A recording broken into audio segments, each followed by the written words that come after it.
Assalamualaikum warahmatullahi wabarakatuh. Jekoners, agama Islam masuk ke Nusantara dibawa oleh para mubalik atau ulama dari negeri Arab atau Timur Tengah bahkan India. Para ulama tersebut berdakwah sambil berdagang untuk mendekatkan diri dengan masyarakat setempat. Para ahli sejarah memiliki teori yang berbeda mengenai kedatangan Islam ke Nusantara. Teori tersebut berkenaan dengan tempat asal Islam, para pembawanya, dan waktu kedatangannya. Teori-teori itu menjelaskan tentang saluran dan media dalam proses Islamisasi, beserta relasi antar kerajaan-kerajaan Nusantara dengan Islam. Berikut ini adalah teori-teori Islamisasi di Indonesia. 1. Teori Gujarat. Teori ini menyatakan bahwa Islam masuk ke Indonesia karena dibawa oleh orang India.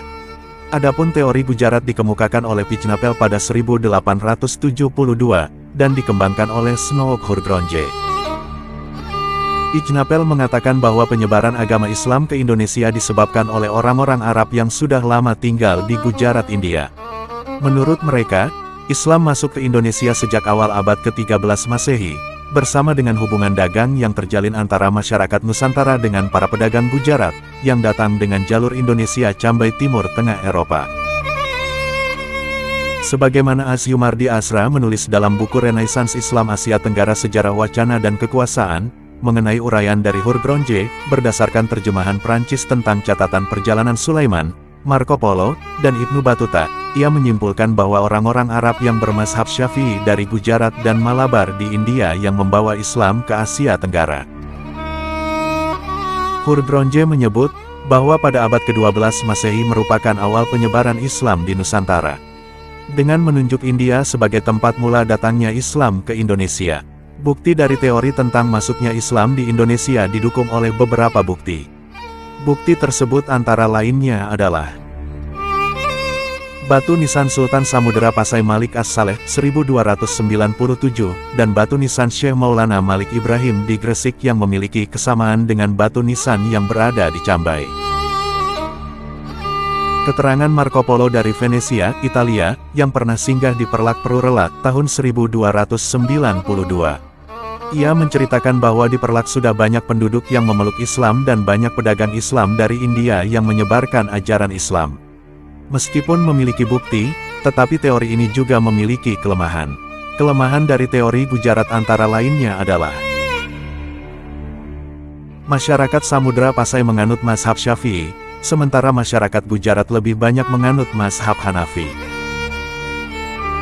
Saat Islamisasi Samudera Pasai, Gujarat masih merupakan kerajaan Hindu. 2. Teori Persia. Menurut teori ini, Islam masuk di Nusantara pada abad ke-13 Masehi, serta yang membawanya adalah orang dari Persia, Iran. Pencetus sekaligus pendukung dari teori Persia adalah Umar Amir Hussein dan Hussein Jajadiningrat. Mereka menyatakan bahwa Islam yang masuk di Indonesia pada abad ke-7 Masehi adalah Islam yang dibawa oleh kaum Syiah, Persia. Persepsinya dititik beratkan pada tinjauan kebudayaan kalangan penduduk Muslim Indonesia, yang dirasa punya kesamaan dengan Persia. Ahmad Mansur Suryanegara mencatat 4 persamaan budaya antara Islam di Persia dan di Nusantara. Keempat hal tersebut ialah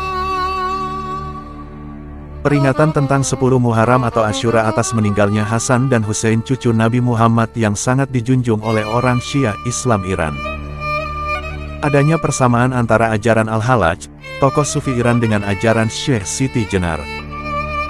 Persamaan dalam sistem mengeja huruf Arab bagi pengajian Al-Quran tingkat awal. Selain itu, huruf Sin yang tidak bergigi berasal dari Persia, sedangkan Sin yang bergigi berasal dari Arab. Kelemahan dari teori ini ialah apabila dikatakan bahwa Islam masuk pada abad ke-7, maka kekuasaan Islam di Timur Tengah masih dalam genggaman Khalifah Umayyah yang berada di Damaskus, Baghdad, Mekah, dan Madinah. Sehingga, tidak memungkinkan bagi ulama Persia untuk menyokong penyebaran Islam secara besar ke Nusantara.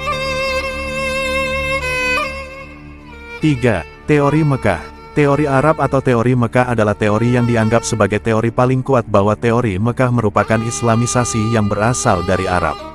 Pendapat ini didasari pada kesamaan mazhab antara Coromandel dan Malabar dengan mazhab Syafi'i. Teori ini pertama kali diutarakan oleh Crawford, 1820, Kaiser, 1859, Niemann, 1861, De Hollander, 1861, dan Veth, 1878. Menurut persepsi mereka, Islam yang dibawa ke Nusantara datang dari pedagang asal Arab, khususnya oleh kaum Alawiyin di Hadramaut. Teori ini didukung oleh mayoritas sejarawan, salah satunya Hamka dalam seminar Sejarah Masuknya Islam ke Indonesia pada tahun 1962. Adapun pendapatnya bahwa Islam datang langsung dari Makkah. Hamka juga berpendapat bahwa gelar Raja-Raja Pasai adalah Al-Malik, bukan Shah atau Han yang seperti gelar kerajaan Persia dan India. Hamka adalah salah satu orang yang setuju dengan teori ini.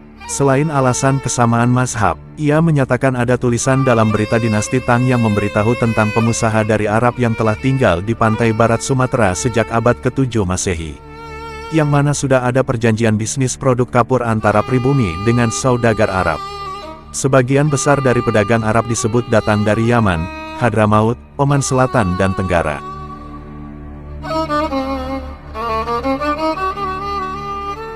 Sejumlah saudagar dari negara-negara ini punya pengaruh besar terhadap Islamisasi di Asia Tenggara. Hingga kini, teori Arab dianggap sebagai teori yang paling kuat. Tetapi, kelemahan dari teori Makkah adalah kurangnya fakta dan bukti yang menjelaskan peran bangsa Arab dalam proses penyebaran Islam di Indonesia.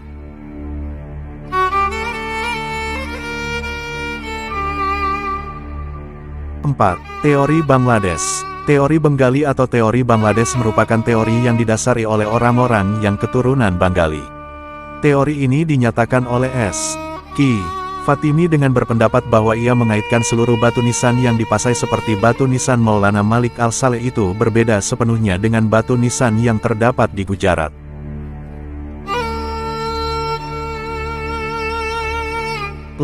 Teori Cina. Teori ini mengatakan Islam dibawa oleh perantau dari Tiongkok. Yang menjadi dasar argumennya adalah fakta bahwa orang Tionghoa sudah ada di Kepulauan Nusantara sejak abad pertama Hijriah.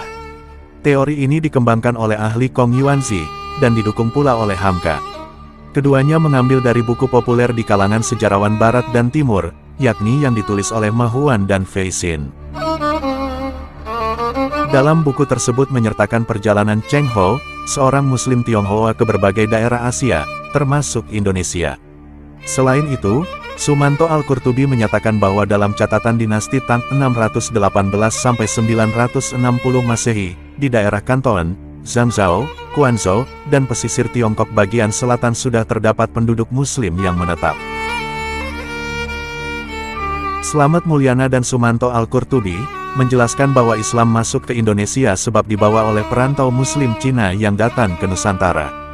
Teori ini didukung oleh beberapa bukti, yaitu fakta adanya perpindahan orang-orang Muslim Cina dari Kanton ke Asia Tenggara, khususnya Palembang pada tahun 879 Masehi.